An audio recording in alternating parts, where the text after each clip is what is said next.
할렐루야. 우리 사랑하는 성도 여러분, 잘 오셨습니다. 우리 좌우에 계시는 성도님들과 함께 인사하겠습니다. 함께 화목합시다. 네. 진심으로 주 안에서 화목한 우리 동현교회 되기를 소망합니다. 성도 여러분, 우리가 참 화목하기를 바라지만 살다 보면 한 번쯤은 꼭 시시비비를 가려야 하는 그런 상황에 휩쓸릴 때가 있습니다. 가정에서도 그렇고 교회도 예외는 아닌 것 같습니다. 오늘날 한국 교회 안에서도 그런 어떤 분쟁과 또 분쟁에서 이어진 세상의 송사들이 참 많이 일어나고 있습니다. 어떤 교회에서는 재정 사용 문제로 당회와 성도 간의 분쟁이 생겨서 법정 다툼이 일어나기도 하고, 교회의 대표자 명의 문제로 소송이 일어나기도 하고, 심지어는 교회 건물 사용권을 두고 법원 판결을 기다리는 교회도 들어본 적이 있습니다. 장로가 목사를 고발하고 집사가 장로를 고발하고 법정 다툼으로 번지는 일이 빈번하게 일어나고, 또 교회에서 피켓을 들고 1인 시위를 하는 모습도 보고, 곳곳에 골목마다 플랜카드를 붙여서 교회를 비난하는 성도도 본 적이 있습니다. 그 과정에서 지역 사회의 교회의 이름이 오르내리고 언론이 이것을 흥미롭게 다루고, 세상 사람들은 그래서 이구동성으로 교회나 세상이나 다를 게 전혀 없구나, 그렇게 말들을 하죠. 조롱하기도 합니다.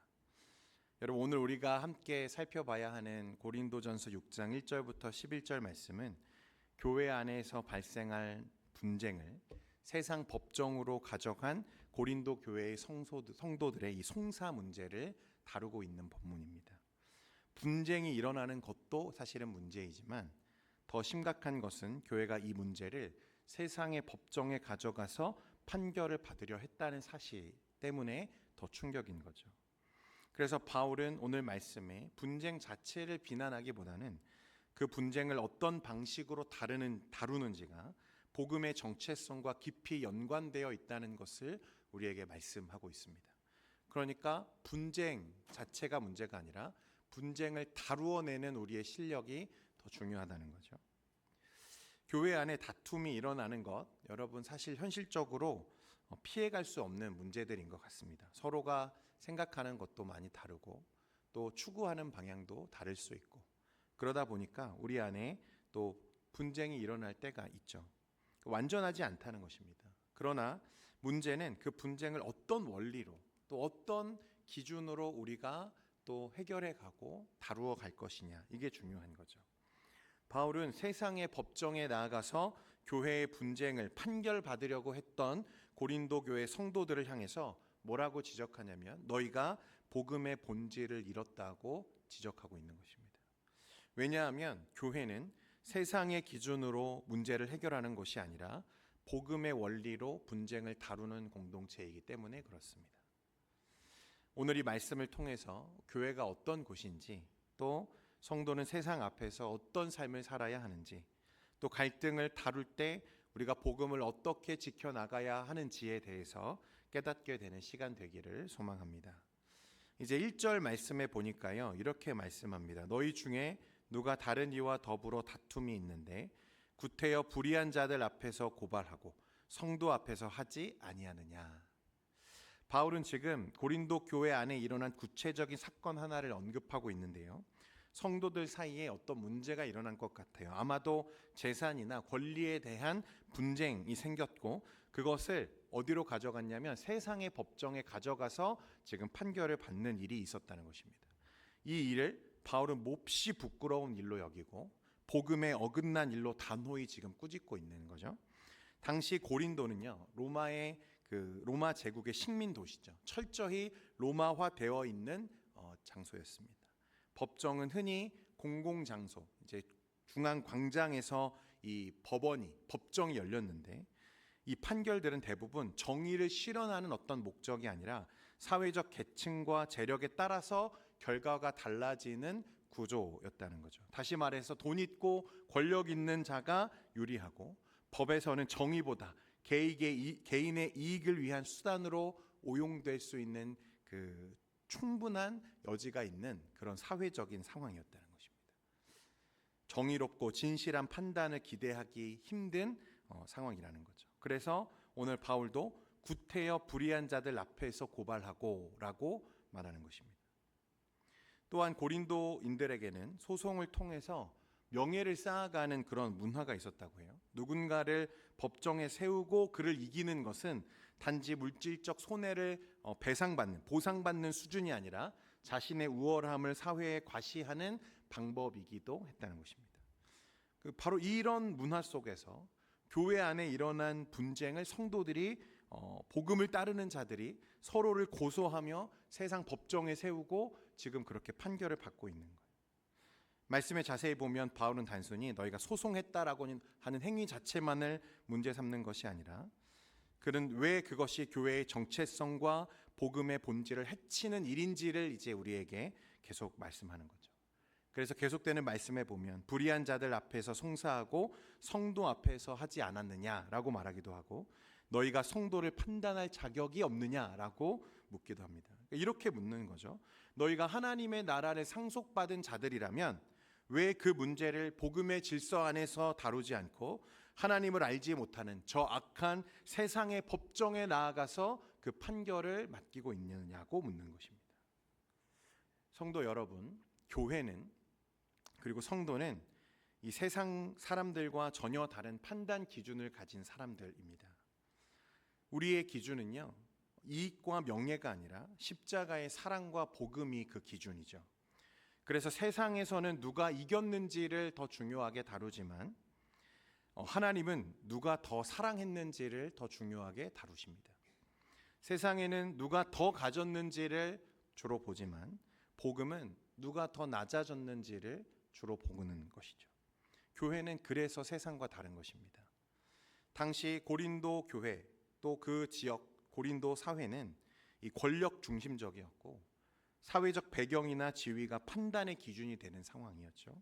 성도들이 이러한 구조 안에서 정의를 기대하며 문제를 해결하려고 세상 법정 앞에 서로를 고소하고 세우는 것 자체가 이미 복음의 가치, 복음의 정체성을 상실한 것과 다르지 않다고 바울이 말하고 있는 거예요.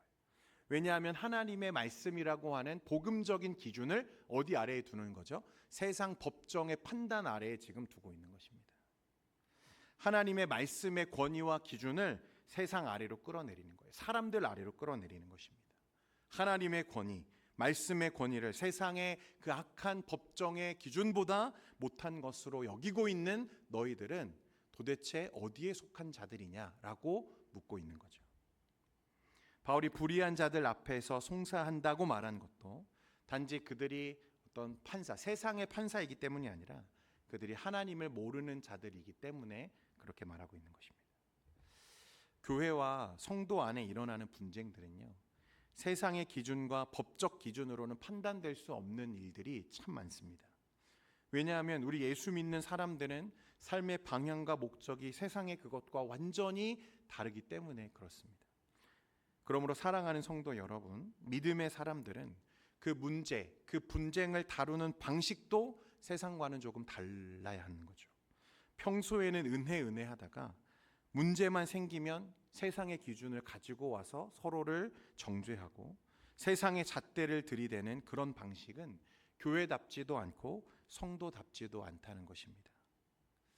이제 바울은 이런 문제의 근본적인 부분을 꿰뚫으면서 이렇게 반문하는데 2절과 3절 말씀 같이 한번 읽겠습니다. 2절 3절입니다. 시작. 성도가 세상을 판단할 것을 너희가 알지 못하느냐? 세상도 너희에게 판단을 받겠거든 지극히 작은 일 판단하기를 감당하지 못하겠느냐? 우리가 천사를 판단할 것을 너희가 알지 못하느냐? 바울은 지금 이 문제를 다루면서 교회의 정체성 자체를 종말론적으로 다시 깨우고 있는 것을 우리가 보게 됩니다. 우리가 지금은 작고 연약해 보이고 정말 힘이 없는 그런 교회처럼 보일지라도 여러분 장차 주님께서 다시 오실 때 우리는 어떤 자들이죠? 세상과 또 이런 세상을 다스리고 심판할 자들로 우리를 세우신다고 말씀은 약속하죠. 그러니까 이는 단지 상징적인 표현이 아닙니다. 하나님의 백성은 이미 지금 이 땅에서 하늘의 시민권자로 하나님 나라의 대사로 지금 살고 있다고 말하는 거예요. 그러므로 바울은 뭐라고 말하냐면 세상을 심판할 너희가 이 작은 일들을 판단할 능력이 없느냐고 우리에게 묻고 있는 것입니다. 이건 단지 행정적인 미숙함을 지적하는 게 아니라 정체성 상실의 문제라고 지금 보고 있는 것입니다. 고린도전서 2장에 보면 바울은 이 세상의 지혜로는 감히 알 수 없는 하나님의 지혜가 바로 교회와 성도들에게 있다고 말했습니다. 그래서 2장 15절과 16절에 보면 신령한 자는 모든 것을 판단하나 자기는 아무에게도 판단을 받지 아니하느니라. 누가 주의 마음을 알아서 주를 가르치겠느냐. 그러나 우리가 그리스도의 마음을 가졌느니라고 말씀합니다. 교회와 세상은 여러분 그러니까 교회가 세상의 기준이 될 수는 있어도 세상이 교회의 기준이 될 수는 없다고 성경은 말하고 있는 거죠. 세상에서는 알 수 없는 하나님의 말씀이 그리스도의 십자가가 우리 믿는 사람들과 교회의 유일한 기준이 된다는 사실을 여러분 믿으시기를 바랍니다. 그래서 장로교 12신조에 보면요, 첫 번째가 뭐냐면 신구약 성경은 하나님의 말씀이니 신앙과 본분에 대하여 정확무오한 유일의 법칙이다. 이게 기준이라는 거예요. 우리 삶을 판단할 수 있는, 우리 믿는 자들의 삶을 분별하고 판단할 수 있는 유일한 기준은 세상의 옳고 그름, 시시비비가 아니라 하나님의 말씀이라고 선언하고 있는 것입니다. 그러니까 바울은 너희가 세상을 판단해야지 어째서 너희가 세상의 판단을 받고 있냐고 묻고 있는 거예요. 이 말은 비판하지 말라는 말이 아닙니다. 너희가 세상을 분별하고 옳고 그름, 그 기준을 가지고 있어야지 너희의 행동으로 세상에서 함부로 판단을 받고 욕을 먹고 그러면 되겠냐는 거예요. 이건 이미 영적인 사람이 아니라고 바울은 우리에게 말합니다. 몇 년 지난 일입니다만 어떤 교단에서요, 총회장 선출 문제로 한번 교단이 발칵 뒤집힌 일이 있었습니다. 아마 총회장에 선출된 분이 부정적인 방법을 동원했던 것 같아요. 불법적인 선거운동이죠. 돈봉투를 돌렸습니다. 이걸 상대 후보가 알고 이제 문제를 삼은 거죠. 이제 분쟁이 일어났습니다. 수습이 안 돼요. 서로 편이 갈려가지고 서로 옳다고 하니까, 자기가 맞다고 하니까 도저히 회의를 통해서 이것이 판단이 안 되는 거죠. 이제 마지막에 어디로 갔습니까? 법정으로 갔습니다. 법정에 갔는데 이 목사들이 이제 그 법정에 서서 판단을 받는 거죠, 판사에게. 근데 이 판사가 예수를 안 믿는 사람이에요. 여러분, 이 판사는 이 사건을 다루면서 얼마나 기가 막히겠습니까? 세상에서도는 보지 못하는 모습을 교회에서 내가 보는구나, 이러지 않았겠습니까? 법정에 갔으니까 판결은 났겠죠. 누군가는 이겼을 거고 누군가는 졌을 겁니다. 여러분, 이긴 게 이긴 겁니까?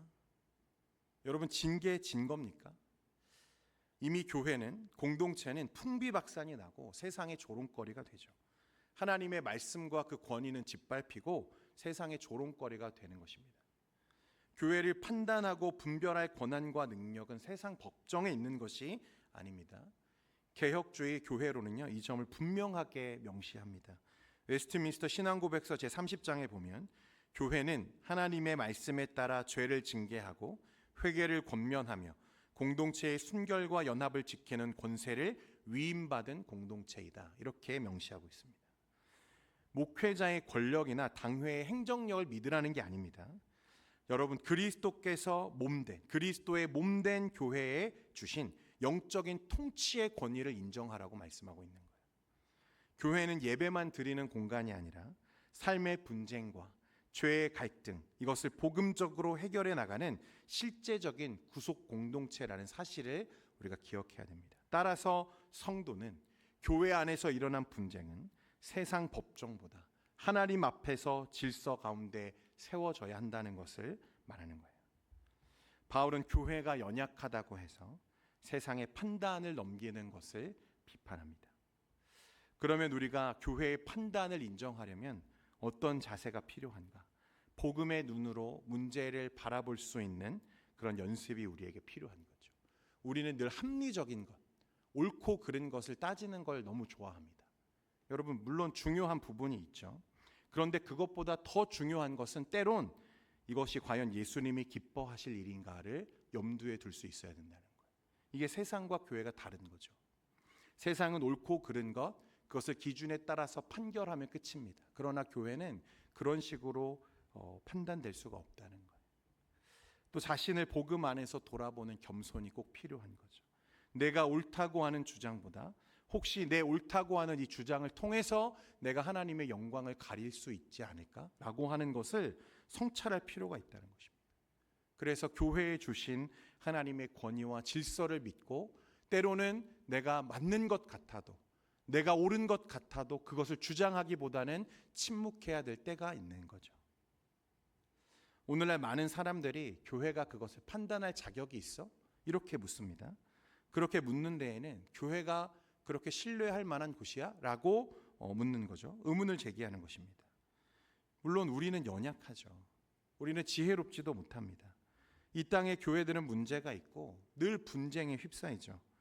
하지만 여러분, 우리는 약하지만 주님은 강하신 줄 믿습니다. 우리는 어리석지만 주님은 지혜로우세요. 여러분, 어떤 목사, 목회자를 신뢰하라는 게 아닙니다. 어떤 사람이나 당회를 신뢰하라는 게 아니에요. 우리는 하나님의 말씀과 성령의 인도하심을 믿는 것입니다. 하나님이 복음 안에서 우리 교회 안에 이 문제를 다루게 하신 이유가 있다면 하나님께서 반드시 이것을 다시 세우실 것을 믿는 믿음이 우리 안에 깔려 있어야 되는 거죠. 그러니까 때로는 내 의견이 옳다고 여겨져도 사실은 내려놓을 수 있는 용기가 우리 안에 필요하다는 것입니다. 우리는 교회를 세우신 주님의 신실하심을 믿고 그 교회를 통해 역사하시는 주님의 뜻을 신뢰할 수 있는 믿음이 필요한 거죠. 예전에 그 한 동료 교역자에게 들은 이야기입니다. 한 교회에서 교사와 학부모 간의 충돌이 있었어요. 주일학교에서 학생을 이제 교육하다가 자녀가 다치는 일이 일어났습니다. 이제 문제 때문에 불편한 말이 오가고 감정이 격해지고 그 부모가 교회를 고소하려고 하는 막 일들이 일어났어요. 이렇게 막 이렇게 교회가 분란해지고 소란스러워지는 상황에 이 목사님을, 그 교회 담임 목사님을 그 해당 부모가, 그분도 집사님이셨는데 담임 목사님을 찾아가서 이렇게 말을 했습니다. 목사님, 저도 억울합니다. 화가 납니다. 그런데 제가 이 문제를 세상 법정으로 가져가면 제가 제 아이에게 믿음의 본을 보일 수가 없을 것 같습니다. 라고 말하면서 교회가 판단해 주시면 그 판단하신 대로 제가 따르겠습니다. 이렇게 말을 하는 거예요. 이 말을 듣고 격분되어 있던 상대 교사가 마음이 누그러지고 울면서 먼저 사과를 합니다. 두 가정은 지금도 좋은 교제로 자녀를 함께 키워가고 있다는 얘기를 들은 적이 있어요. 여러분, 이게 바로 교회가 하나님 나라의 판단권을 가진 공동체로서 함께 세워져 가는 모습입니다. 복음으로 문제를 다루면요, 단지 갈등을 해결하는 것을 넘어서 하나님의 나라를 우리가 미리 맛보게 되는 그런 경험을 하게 되는 거죠. 이건 교회의 일은 아닙니다만 종종 보면 재산, 이 집안에 있는 이 재산 분쟁이 일어나는 경우를 종종 보게 됩니다. 제가 목회하면서 교회에서도 종종 이런 모습을 보게 되거든요. 교회의 믿음 좋은 집사님이, 또 권사님이, 장로님이 가족들과 재산 분할 분쟁에 휘말려서 몇 년간을 막 소송에 휩싸여서 막 법원을 왔다 갔다 하시는 것을 제가 많이 보게 됩니다. 부모님이 돌아가시니까 그런 일이 생기는 거죠. 한 번은 한 집사님이 계셨는데 이분은 장남이었어요. 거의 20년 넘도록 부모님을 집에서 잘 모셨습니다. 효자죠. 부모님이 돌아가시자마자 그동안 한 게 아무것도 없는 동생들이 우르르 찾아와서 부모님의 재산을 균등하게 분배해 줄 것을 요구하기 시작합니다. 장남이기 때문에 부모님을 모신 이 공이 있기 때문에 사실 분쟁을 하면 물론 이 장남에게 더 유리하겠죠. 그런데 형제들이 또 다 안 믿는 사람들이에요. 그래서 이 집사님이 동생들의 요구를 쭉 듣다가 그래? 그러면 너희가 하자는 대로 하자. 아니, 나는 그냥 이 분쟁에서 분할해서 내가 빠질게. 너희들이 다 나누어 가져라. 대신에 우리 제사 드리지 말고 매년 모여서 예배 드리자. 너희가 이거에 동의하면 내가 이 분할해서 아예 빠질게. 이렇게 얘기했다는 거예요. 너희들이 다 가져가고 대신 매년 모여서 우리 같이 예배 드리자. 이렇게 제안했다는 것입니다. 여러분, 쉬운 일이 아니죠. 재산이 많고 적음을 떠나서 장남이 자신의 고난을 포기하고 동생들과 다투기보다 복음을 전하기를 선택하는 이 결단은 결코 작은 일이 아니죠. 여러분, 그런데 이 정도는 돼야 믿는 것 아닙니까? 왜 그렇습니까? 예수 믿기 때문에 이 시끄러운 소리가 담장을 넘어가면 안 되겠다. 왜냐하면 지역 주민들이 다 알잖아요. 내가 예수 믿는 사람인지 아닌지 다 알거든요. 그러니까 여러분, 우리는 좀 살아내는 믿음을 가질 필요가 있는 거죠. 살아내는 믿음. 백날 첫날 와서 예배드리고 경건한 척하면 뭐합니까? 우리 교회는 그런 분이 없어서 참 다행인데, 돈 문제만 되면 눈이 혈안이 돼가지고 세상의 기준을 교회에 들이대면서 상대를 위협하는, 여러분, 살아내는 믿음이 필요해요. 그것이 세상을 바꾸고 감동시키는 것입니다. 그렇게 할 때 말할 수 있는 권위가 생기는 거예요. 오늘 7절 8절 말씀해 보십시오. 바울이 우리에게 뭐라고 말하는지 7절 8절 같이 읽겠습니다. 시작.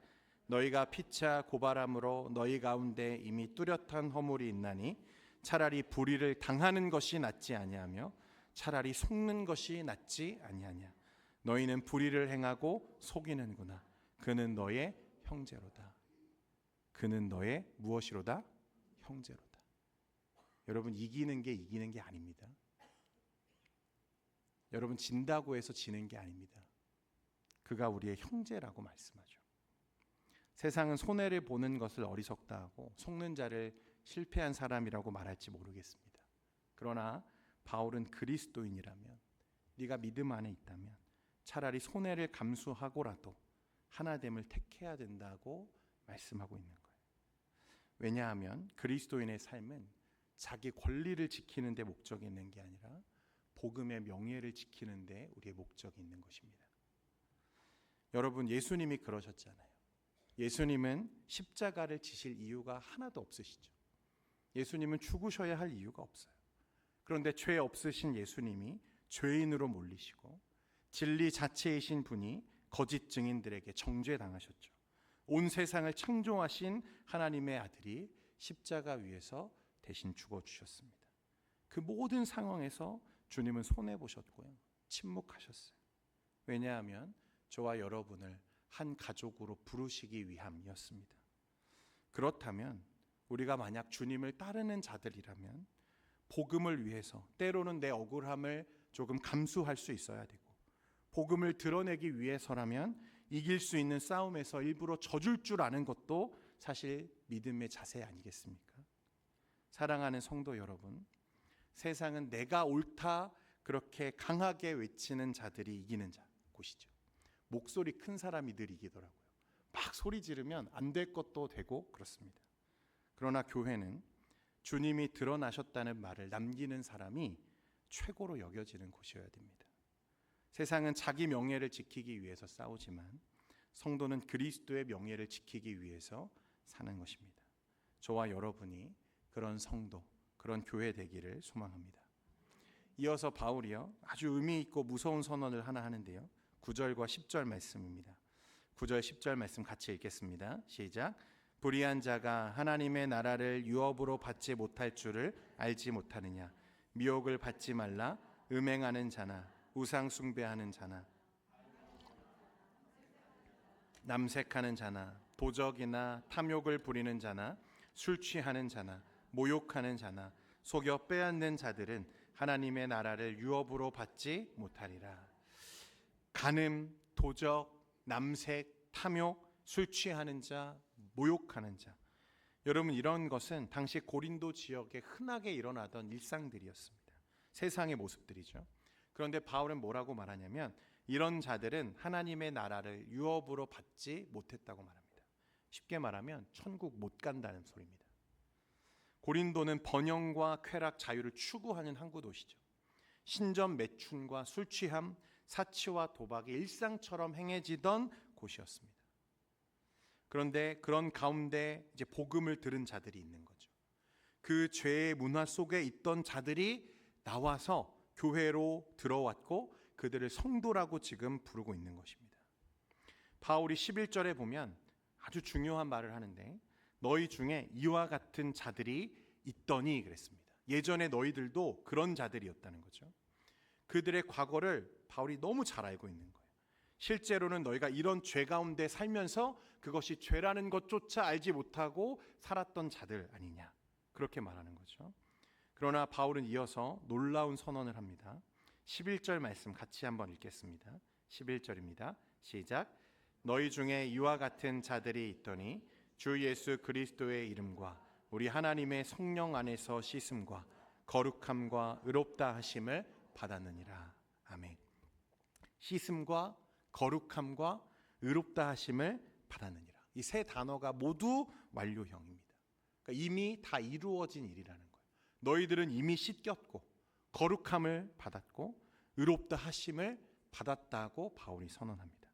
그러니까 너희들은 더 이상 죄의 정체성을 가지고 예전의 모습과 그런 방식들을 가지고 살아가는 것이 아니라 그리스도 안에 새롭게 창조된 인생으로서, 생명으로서 그렇게 살아가야 되지 않겠냐고 우리에게 묻고 있는 것입니다. 여러분, 예수 안에 있으면 예수처럼 살아야 합니다. 예수처럼 생각하고 예수처럼 행동해야 되는 것입니다. 바울은 너희가 복음을 받은 자로서 복음의 방식으로 믿음을 살아내라고 우리에게 요구하고 있습니다. 예수를 믿었으면 삶을 살아내는 방식도 달라져야 되는 거죠. 분쟁을 해결하는 방식도 달라져야 되고, 지체를 대하는 방식도 달라져야 되고, 가정을 대하는 태도도 달라져야 되고, 씻음과 거룩함과 의롭다 하심을 받은 자로서 그렇게 주의 영광과 흔적을 드러내는 자들이 진짜 성도이고 진짜 교회임을 말하는 것입니다. 주 안에 사랑하는 성도 여러분, 이 믿음의 결단이 저와 여러분, 우리 동현교회에 있기를 간절히 소망합니다. 여러분, 분쟁을 그쳐야 됩니다. 혹 분쟁이 일어나도 그 분쟁을 주님의 마음으로 다루어낼 실력들을 간구하시기를 바랍니다. 여러분, 영성은 다른 게 아니에요. 기도 오래 하는 거, 헌금 많이 하는 거 아닙니다. 진짜 영성은 그리스도의 마음으로 그리스도처럼 사랑하는 게 진짜 영성이에요. 오늘 이 말씀을 붙잡고 우리가 함께 기도할 때 우리 시간 하나님의 마음을 조금 구할 수 있기를 바랍니다. 여러분, 우리 너무나 세상의 기준들이 익숙해져 있어서, 세상의 방식들이 너무나 우리 몸 가운데 깊이 새겨져 있어서 때로는 교회에서 우리가 말로는 은혜를 하면서 너무나 예리한 칼로, 너무나 날카로운 시선으로 서로를 정죄하고 판단하고 그렇게 세상 송사에까지 이어져 가는 모습들이 우리 안에 여전히 남아있지 않은가 돌아볼 수 있기를 바랍니다. 그러나 말씀이 우리에게 이야기하는 것처럼 우리에게 진짜 필요한 것은 그 분쟁을 말씀으로 녹여낼 수 있는 영성이 필요한 것입니다. 그 다툼을, 내 안에 일어나는 그 분노와 억울함을 예수 그리스도의 이름으로 극복해낼 수 있는 믿음의 단단함이 우리에게 지금 필요한 것입니다. 사랑하는 성도 여러분, 그런 성도들 되시기를 바랍니다. 그래서 우리가 우리의 삶의 방식조차도 거룩하고 진실하고 예수 향기 나는 저와 여러분, 우리 동현교회 되기를 소망합니다. 우리 이 시간에 함께 찬양하면서 오늘 기도의 자리로 나아가기를 원하는데, 우리 주님이 오신 이유를 묵상하며 우리 함께 다시 그 은혜 앞에 나아가는 저와 여러분 되기를 소망합니다.